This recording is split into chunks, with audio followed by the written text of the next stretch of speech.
사무엘하 3장 1절에서 5절까지 말씀입니다. 사무엘하 3장 1절에서 5절까지 말씀 다 같이 합독하도록 하겠습니다. 사울의 집과 다윗의 집 사이에 전쟁이 오래매 다윗은 점점 강하여 가고 사울의 집은 점점 약하여 가니라. 다윗이 헤브론에서 아들들을 낳았으되 맏아들은 암논이라 이스라엘 여인 아히노함의 소생이요 둘째는 길르압이라 갈멜 사람 나발의 아내였던 아비가일의 소생이요 셋째는 압살롬이라 그술 왕 달메의 딸 마아가의 아들이요 넷째는 아도니아라 학깃의 아들이요 다섯째는 스바다랴 아비달의 아들이요 여섯째는 이르드람이라 다윗의 아내 에글라의 소생이니 이들은 다윗이 헤브론에서 낳은 자들이더라. 아멘. 목사님 말씀 주시겠습니다.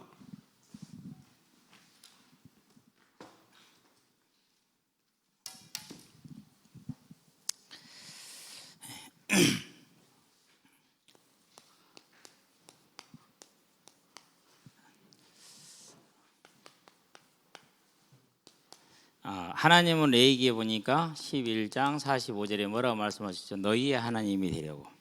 저와 여러분의 하나님이 되기를 원하시는 것을 기억하시기 바랍니다. 너희를 종되었던 애굽 땅에서 인도하여 너희 하나님 여호와라 내가 거룩하니 너희도 거룩하라 이렇게 얘기를 하셨죠. 그런데 이제 이 하나님을 누가 거절을 합니까? 사무엘상에 보니까 8장 5절에 19절에 보니까 이스라엘이 거절을 하죠. 그래서 결국 어떻게 됩니까? 이제 그 땅에 왕정 제도가 세워지죠. 자, 그러면은 하나님이 왕인 것과 사람이 왕인 것이 뭐가 이제 차이가 있습니까? 왕이 하게 될 여러 가지 제도에 대해서 특권에 대한 얘기를 합니다. 그게 이제 8절부터 시작을 해서 이제 18절까지 이르는 장면이죠. 사무엘상 8장에 보니까. 그런데 이 제도와 특권 속에 뭐가 들어 있습니까? 지금 이 안에가 당연히 뭐가 들어있어요? 이제 많은 아내, 축첩이라고 그러죠. 이게 지금 들어있는 거예요. 가지고 있는 본질이에요, 그러니까 이것이. 솔로몬은 1000명, 왕비가 300이고 비빈이 700이었으니까 1000명이죠. 그리고 궁중에 있는 모든 여자는 다 왕의 것이에요. 그래서 다 내시를 두는 거예요. 궁녀에도 마음에 들면은 왕이 데리고 가서 이제 자기 것으로 만들 수가 있어요. 어떻게 보면 뭘 만든 거죠? 그러니까 진짜 왕국을 만드는 것이죠.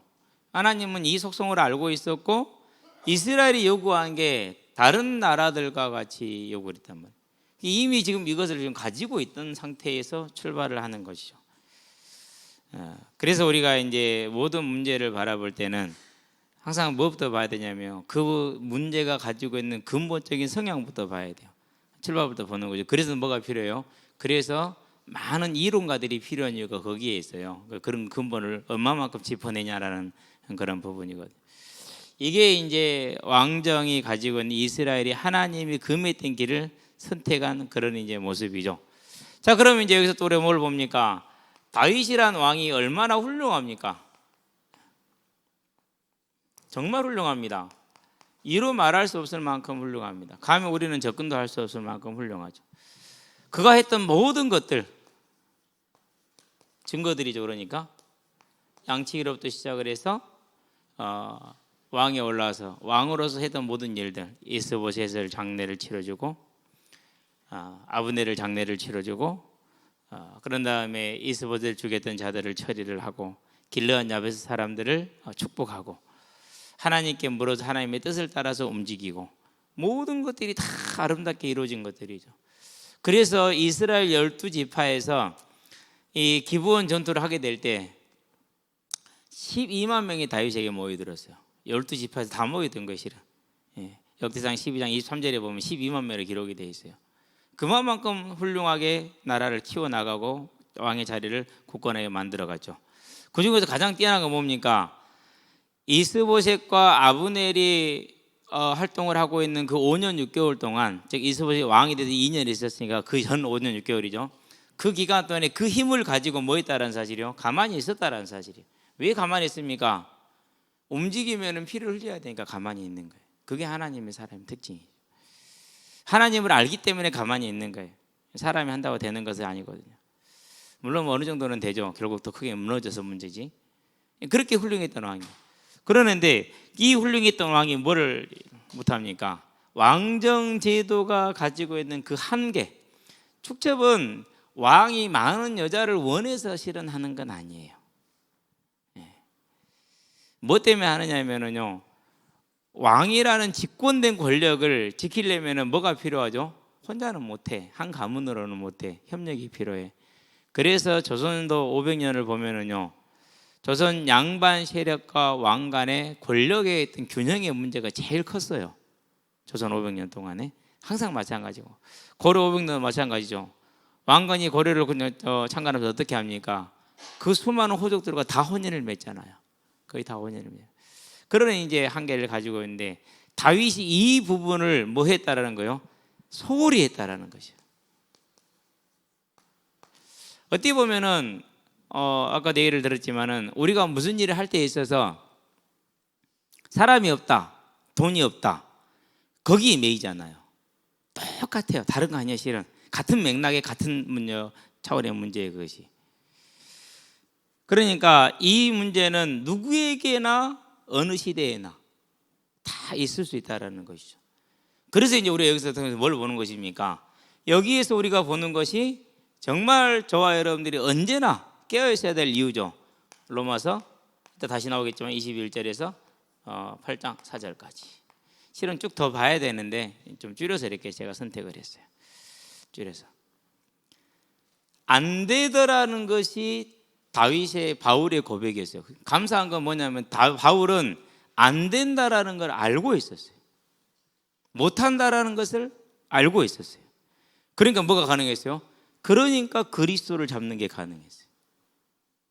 아주 중요한 부분이에요. 아, 나는 안 되는구나. 그러면 내가 할 수 있는 게 뭐밖에 없는 거죠? 그렇죠. 율법에 흠이 있는 자에서 없는 자였어요.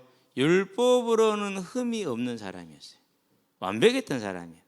그러는데 안 된다라고 고백을 했어요. 그 말은 무슨 말입니까? 내밀하게 자기를 살펴봤다는 소리죠. 알고 있었다는 소리죠. 그러니까 뭐 할 수 있었어요? 바울은 끝까지 싸워서 마지막까지 자기 길을, 그래서 달려갈 길을 마쳤다라는 고백이 가능했어요. 달려갈 길을 마쳤다라는 고백이. 무슨 믿음입니까? 근신하라 깨어라 너희 대적 마귀가 우는 사자와 같이 삼킬 자를 찾나니 그랬어요. 언제나 내가 하나님 앞에 있을 때든지, 아니 교회에 와 있을 때든지, 교회 사람들과 같이 있을 때든지 그렇지 않을 때든지 간에 항상 하나님이 보이고 하나님의 뜻이 나를 통해서 갈급하게 있다면은 그 사람은 부족해도 연약해도 승리할 수 있어요. 이건 정말 우리 청년들한테 중요한 기준이에요. 특별히 이제 불신 가정에서 믿는 친구들이 많기 때문에. 그렇지 않고 여러분들이 이제 하나님을 딱 떠났다, 교회 사람들과 같이 있지 않으면은 이제 잊어버리고 뭐 그냥 이렇게 분위기, 주변 사람들에 맞춰서 가고 있다. 그럼 상당히 심각한 거예요. 많이 심각하다고 봐야 돼요. 많이. 여러분들이세요. 언제든지 간에 우리 자신은 깨어서 우리 자신을 살피면서 영적인 싸움을 싸워야 된다라는 것을 기억하시게 되길 바랍니다. 그래서 이 다윗의 그 훌륭한 성군 다윗이 보여준 이것이 우리에게는 큰 길이 되게 하길 바랍니다. 첫 번째 본론 들어가 봅시다. 이제. 자, 왕의 틈입니다. 큰 틈이 아닙니다. 작은 틈입니다. 어떤 틈입니까? 일단 이제 오늘 보니까 6절까지입니까? 5절까지입니까? 네, 5절까지네.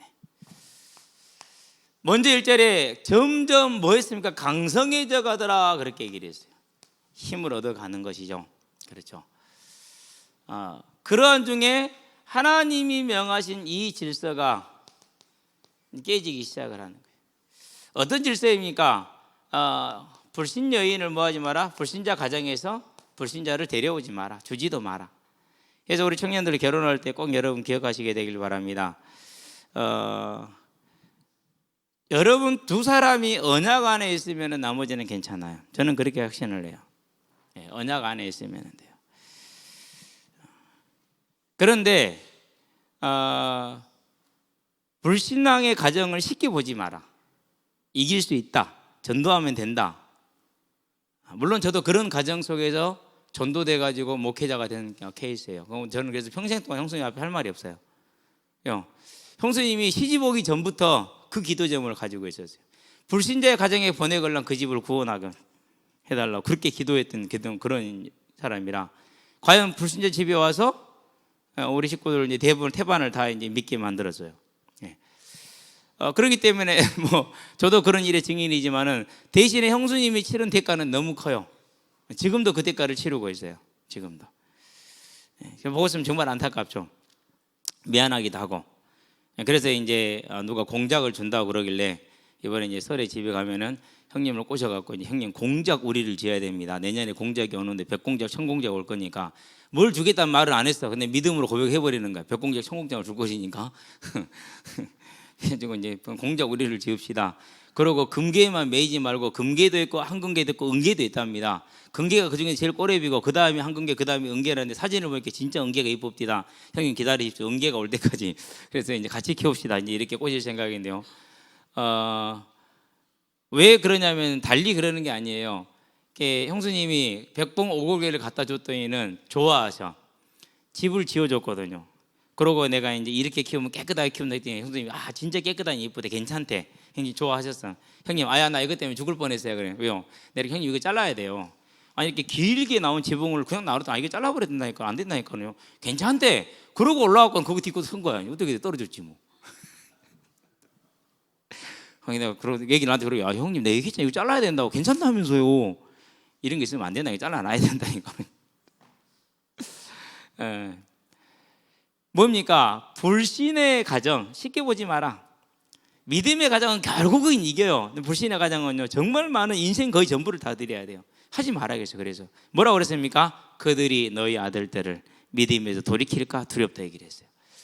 자, 그러면서 뭘 했습니까? 왕에게 준 명령이죠. 특별히 왕에게만 줬어요. 15절부터 17절까지 있는데, 아내를 많이 두지 말라, 마음을 미혹하게 할까 두려우니라, 그렇게 얘기를 했어요. 그러면은 이 하나님의 말씀이 무엇에 밀려버린 거예요? 이 하나님의 말씀이 여기에 밀린 거예요. 왕권이라는, 왕정이라는 제도가 갖는 그런 세상적인 것에 다윗이 주의를 깊이 두지 못한 거예요. 결국 어떻게 됩니까? 결국은 이제 사무엘 하에 보니까 11장에서 20장까지 이 일로 파생된 자녀 문제입니다. 실은 물론 11장에서 12장은 이제 바세바 문제는 본인 문제이긴 하지만은 포함이 돼서 같이 이렇게. 왜요? 결국 자녀가 죽게 되죠. 그렇죠? 결국 자녀 문제로 고난을 겪어야 돼요. 암논의 일탈, 그렇죠? 그 암논 때문에 살인을 저지르는 압살롬, 그리고 압살롬의 반역. 그 압살롬의 반역을 끝나고 나서 이스라엘 12지파간의 세력 다툼으로 말미암은 세바의 반란, 그리고 그 다음에 오늘 아도니아 나왔죠. 그 아도니아의 솔로몬 때의 반란. 그런 다음에 솔로몬 때에서 솔로몬의 우상으로 말미암아서 어떻게 되죠? 나라가 갈리워지게 되는 이스라엘 역사가 결정되어 버렸어요. 아브라함으로 말미암아서 하갈로 말미암아 지금까지 중동에 저 씨앗이 뿌려져 있는 것처럼 믿음의 결과가 이렇다라는. 그럼 저 여러분들은 뭐 해야 됩니까? 이 뛰어난 왕인데 이 문제 하나를 소홀히 여겼다라는 사실, 우리가 이해할 만해요. 왜요? 충분히 본인이 믿음으로 컨트롤해 나갔기 때문에 뭐 그때 당시까지 여자들이 지위가 형편없으니까 이 정도는 문제도 아니다 이거죠. 그러지 않겠죠? 다르게 예를 들어볼게요. 내게 돈이 충분히 있기 때문에 차 한 대 이런 거 뭐 유지하고 고장, 이건 문제도 아니야, 그렇죠? 아니 뭐 매달 뭐 한 10억 20억씩 들어오는데 이거 뭐 문제입니까? 가령이 뭐 이제 주급이 메시 같은 경우는 26억이에요. 한 주간에 26억씩. 그럼 메시가 뭐 다이닝선이나 안 그러면 라키 같은 데서 가서 밥 먹는 게 뭐 신경 씁니까? 그런 문제라니까요. 그렇게 생각했다니까요. 왜요? 얼마든지 왕의 힘을 가지고 뭐 여자들 그렇게 생각을 했어요. 그렇죠. 그러는데 이제 이렇게 이런 문제가 이렇게 이게 지금 언제까지입니까? 그렇죠. 이스라엘 역사 전체가 돼버렸어요. 이것이. 우리가 이 문제를 바라보면서 작은 문제라 할지라도 내가 정말 하나님 앞에서 서 있다 할지라도 선자는 넘어질까 주의하라는 말씀이 사실이라는 걸 보게 되길 바랍니다. 그래서 언제나 어디에 서라? 근신하는 믿음에 서라. 근신하는 믿음. 우리가 이미 증거를 보았잖아요. 그러면 어떤 근신을 해야 됩니까? 먼저 하면 예루살렘 교회라고 특징을 하고 초대교회를 하기 좀 그러니까.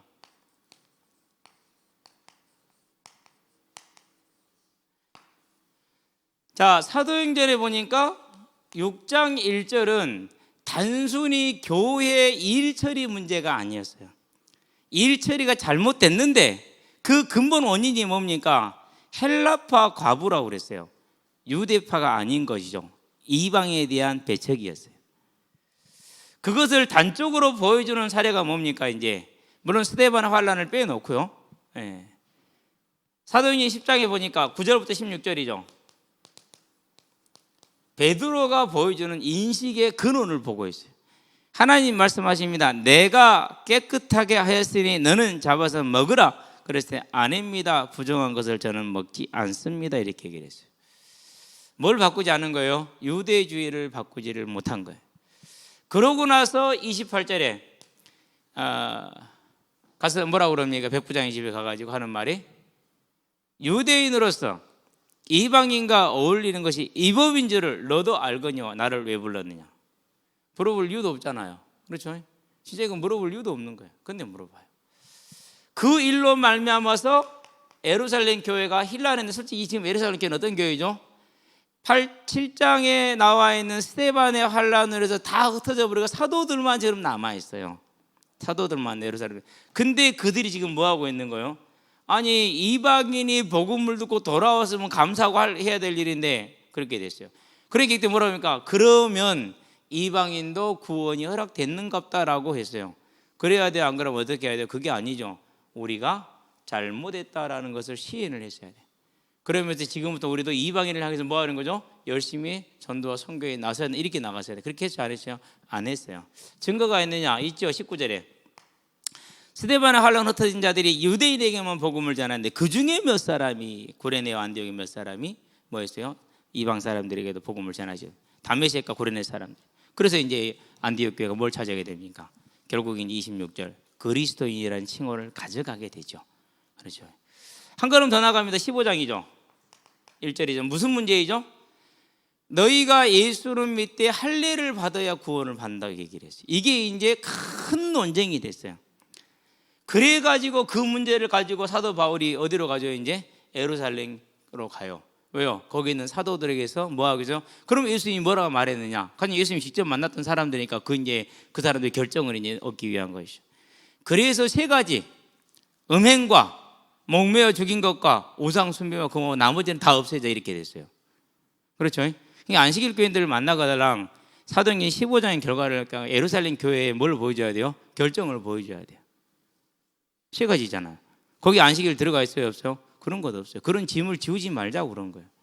그러니까 그렇게 해서 근데 보여줄 때 미워하는 마음으로 보여주지 말고 저를 살리고자 하는 마음으로 보여주셔야 돼. 무슨 말인지 알았죠?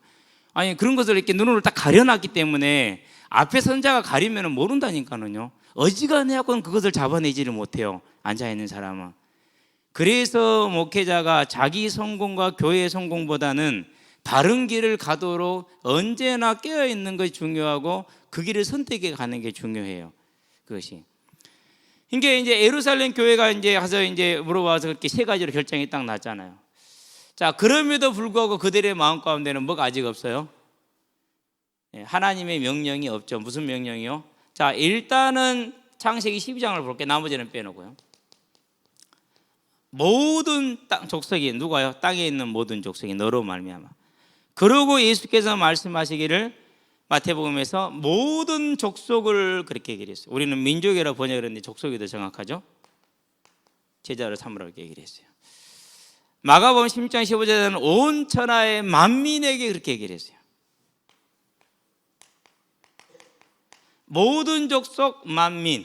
그것을 어떻게 표현하셨느냐? 마지막에 사도행전 1장 8절에서는 사마리아와 땅끝이라고 표현을 했어요. 그러면 뭘 잡아야 됩니까?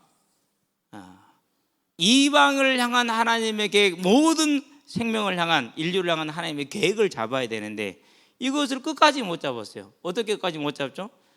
네 번째 여기다 할까요? 갈라디아서 2장 11절에서 21절 끝까지 못 잡았죠. 그래서 갈라디아서 보니까 2장 9절에 베드로가 유대인의 사도로 보냄을 받은 것 같이 나는 이방인의 사도로 보냄을 받았다, 이렇게 이제 얘기를 하죠. 결국 초대교회 계획을 놓치죠. 나머지 그래서 어떻게 됩니까? 이제 사도행전 13장에 보니까 가장 큰 복이 18장에 보니까 이방인으로 넘어가 버리죠. 저와 여러분들이 이걸 보면서 한 가지 더 봅시다. 이제 중세교회를 보도록 합니다. 워낙 시대가 넓고 길기 때문에 한마디로 말하기는 솔직히 위험이 너무 많아요. 그래서 자기 편의대로 말해버릴 수 있는 가능성이 아주 커요. 자, 그럼에도 불구하고 분명한 사실이 있어요. 뭐가 있느냐? 자, 우리는 성경이 가장 위입니다. 그런 다음에 교회입니다. 이렇게 돼 있어요. 근데 이 사람들은 그렇게 돼 있잖아요. 교황이 우선이에요. 그런 다음이 교회의 뭐죠? 전통이에요. 관습이죠. 그런 다음이 성경이에요. 질서가 이래요. 그래서 성경에 없어도 교회의 전통이면 오케이. 그래서 루터도 여기까지는 용인을 했어요. 여기까지는. 교황의 권위까지도 루터가 인정했을까 안 했을까요? 했어요. 단지 한 가지 제동을 걸었어요. 무슨 제동을 걸었느냐? 성경에 반하면 안 된다라는 제동을 걸었어요. 그래서 면죄부는 오직 믿음으로 구원을 얻으리라고 그랬지 그것으로 되는 게 아니라고 했기 때문에 틀렸다라고 말하는 그런 정도였어요. 그런 정도. 근데 이제 중세교회는 이렇게, 그럼 왜 이렇게 됐습니까? 이게 이제 해먹기가 편하잖아요. 쉽잖아요. 그렇죠? 그러면 이 근거가 뭐냐? 그게 이제 이시도리안 문서예요. 저도 아직 뭐 내용을 전부 다 공부를 안 했는데요. 네. 해봐야 되죠. 이제 무슨 문서인지. 이게 조작된 거예요. 다 알아요. 자기들도 조작됐다라는 사실을.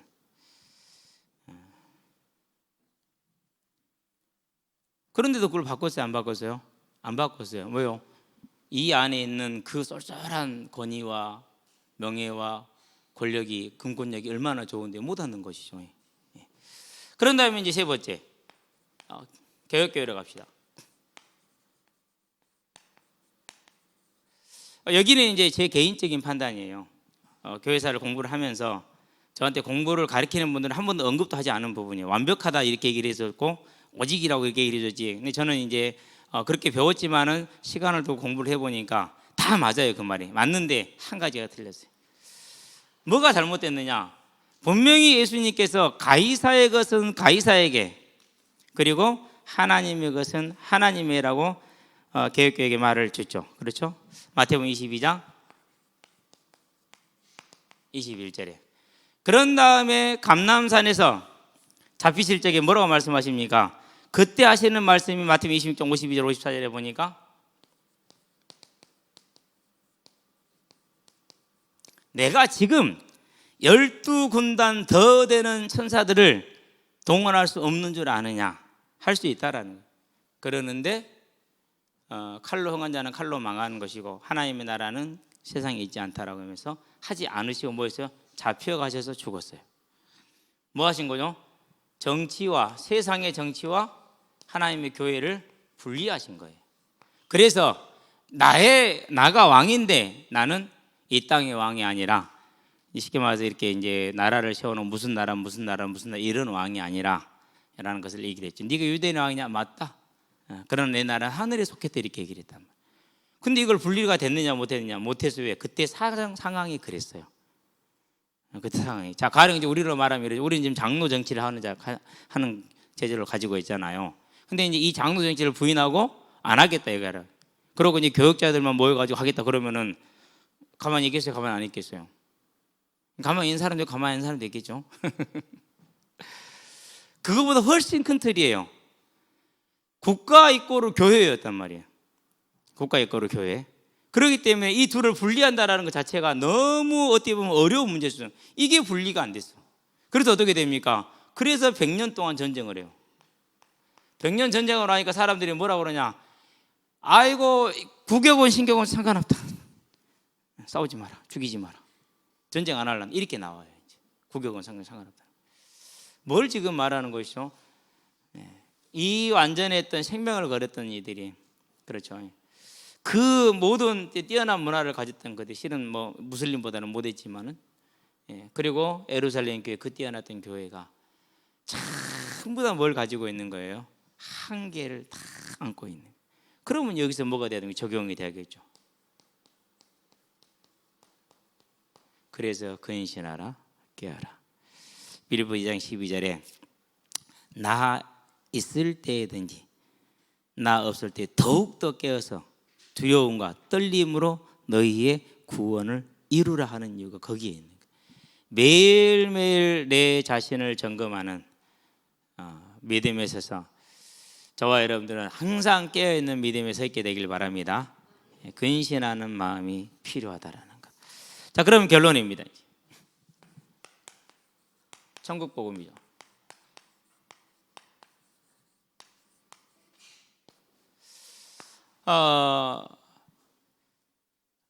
성경을 볼 때는 전체를 봐야 됩니다. 어느 한 구절만 딱 따내면 안 돼요. 그리고 한 구절을 따더라도 그 전후 문맥이 무슨 뜻인가를 봐서 거기에 맞춰서 해석을 해야 돼요. 그렇지 않으면 이제 어떻게 되죠? 이제 내가 원하는 입맛대로 성경을 가지고 이제 장난을 치게 되죠. 그러면 절대로 안 돼요. 그래서 항상 이제 애원했을 때 중고등부리 중등부 교사를 할 때 본문이 딱 나오면은 교사들이 이제 훈련이 됐어. 그 앞에를 먼저 읽어. 그런데 그 다음도 읽어봐. 어떤 맥락이고 어떤 흐름에서 이야기를 했는지. 그러면은 범위가 많이 좁혀지고 왜곡될 가능성이 많이 줄어들죠.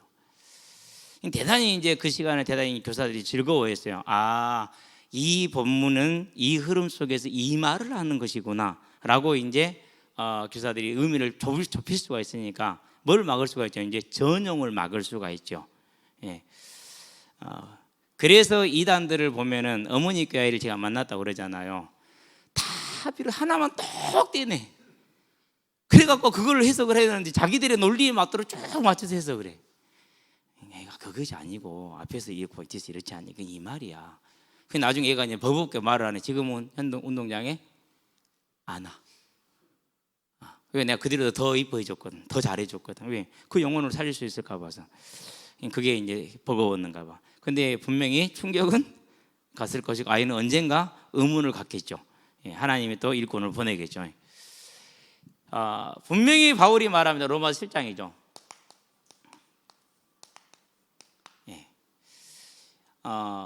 이게 이제 저와 여러분들이 주의 깊게 봐야 될 부분이에요.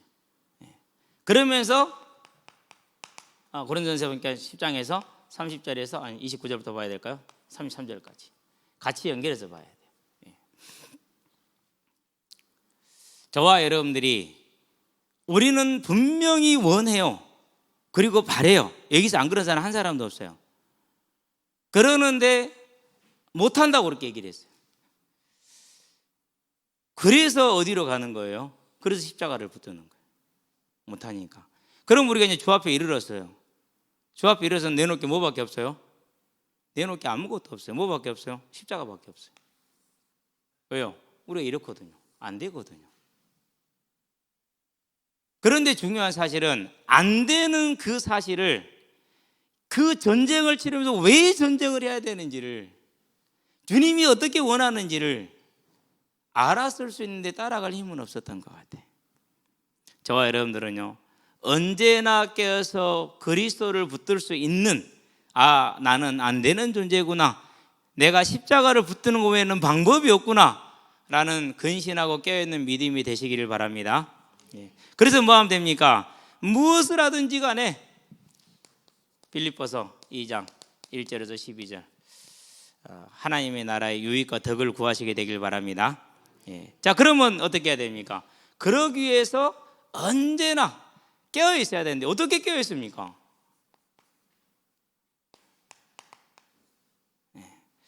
깨어 있는 방법이 뭐예요?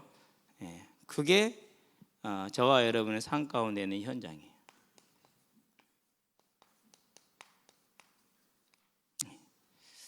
깨어 있는 방법이 뭡니까? 하나님의 명령을 따른 모든 족속이에요. 오늘 학생들한테 그런 얘기를 했어요. 성경 한 번이라도 읽어본 사람, 일독 다 해본 사람 손들어 그랬어요. 우리 김문영이만 손들어. 왜? 내 뒤지게 고생했거든. 한 두세 번 읽었을 거예요, 성경을. 지금 생각나는 건 어렵겠지만은. 네. 왜 그 얘기를 했냐면요, 지금도 18,000여 종족을 향해서 나아가는 선교사님들이 그 땅에 가서 그 언어를 말을 배우고 심지어는 언어까지 만들어서 성경을 번역을 해서 줘요. 그러면 얼마나 시간이 걸리죠? 그러면 일생이 걸리죠. 일생 동안 다 못 할 수도 있죠. 예. 저와 여러분들이 이제 이 현장을 알고 이 현장을 보고 이 현장이 가슴에 담게 되면은요, 다른 생각할 겨를이 별로 없어요. 예. 그래서 우리가 깨어 있을 수가 있는 거예요. 저와 여러분들이 하나님 안에서 전도와 선교가 우리의 전부가 되어지는 길을, 은혜를 입으시게 되길 바랍니다. 예. 세 번째, 그런 다음에 한 가지가 있어요. 뭐가 있습니까? 그게 복음 공동체죠.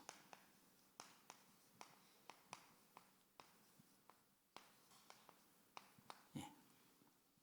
미련한 엄마는 애들 앞에서 아버지 욕을 해요. 제일 미련한 여자예요. 미련한 엄마는 애들 앞에서 아버지 욕을, 미련한 아빠는 애들 앞에서 엄마 욕을 해요. 제일 미련한 아빠죠. 무슨 말입니까? 저와 여러분은 이제요, 하나님의 교회를 섬기게 되길 바랍니다. 모든 하나님의 교회. 내가 완전하다면은요, 다른 교회 비판할 수 있는, 내가 하나님이랑 그 가능성, 그 권리를 줄 수 있어요. 그러나 우리는 하나님이 아니고 여기 있는 사람이 단 한 명도 그럴 수 있는 자격을 가지고 있는 사람이 없어. 삶에 아무도 없어. 그래서 복음 공동체란 말은 무슨 말입니까? 연약한 부분을 도울 수 있고 부족한 부분을 메꿀 수 있는 걸 말하는 거예요. 그게 믿음이고 그게 복음의 자세. 그래서 우리는 하나님의 교회를, 아브넬이 왜 그랬습니까? 이걸 생각하지 않고 자기 유익을 따라갔거든요. 그래도 지난주 두 번째 메시지 하나님 교회였던 이유가 거기에 있는 거예요. 내가 연약함과 부족함을 체험을 받는 것처럼 형제와 자매의 연약함과 부분을 채워갈 수 있게 되기를 바랍니다. 중요하죠. 예. 사람이니까 다 알아요. 아무리 어려도 알아요. 어제 어쩐 줄 아세요? 호반 아파트에 불났잖아요. 그래가지고 이제 애들이 딱 이제 메시지를 막 전하려고 그러는데 애들이 불이야 그러더라고.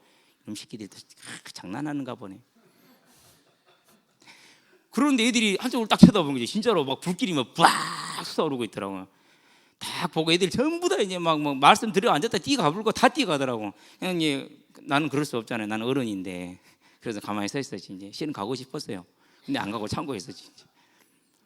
그래서 옆에 딱 한 놈이 와요. 3학년 10살짜리가. 이야, 내 10년 인생에 저런 거 처음 보네.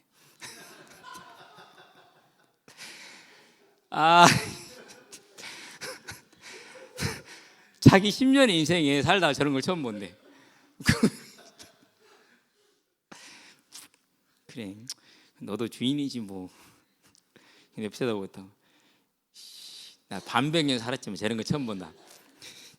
저 이제 아파트 불난 걸 처음 봤거든. 왜 무슨 얘기를 하려고 그러냐면요, 모를 것 같지만 다 알아요. 다 느껴요. 그렇죠?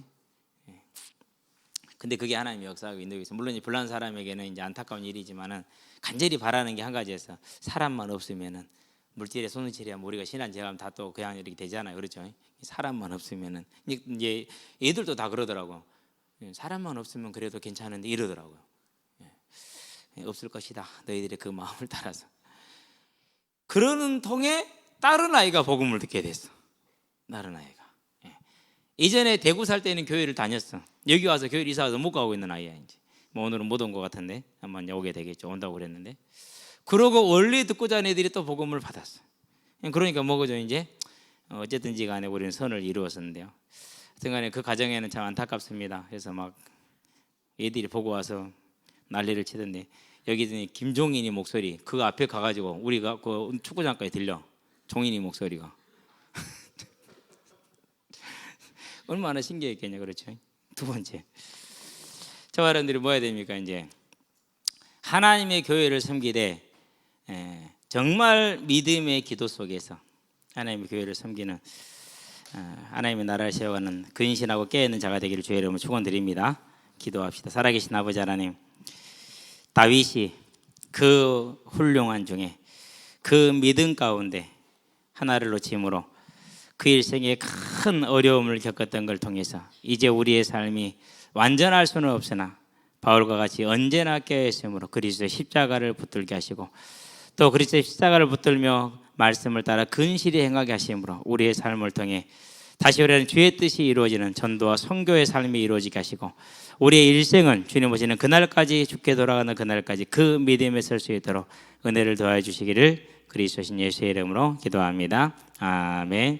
이제는 우리 예수 그리스도의 십자가의 대속의 은혜와 독생 예수를 아끼지 않고 내어주신 하나님 아버지의 무한하신 사랑과 지금도 도처에서 원하는 자들을 부르사 이 생명의 복음을 전하고 계시는 모든 선교사님들의 아름다운 발걸음 위에 함께하는 후대들의 예배자로 전도자로 중직자로서의 복음의 진로 위에 교사로 찬양대로 방송실로 주방으로 주보로 청소로 차량으로 섬기는 모든 헌신자들의 귀한 헌신 위에 여러 장평과 사정으로 함께하지 못한 모든 성도들의 심령 위에 지금으로부터 영원토록 함께 계실지어다. 아멘.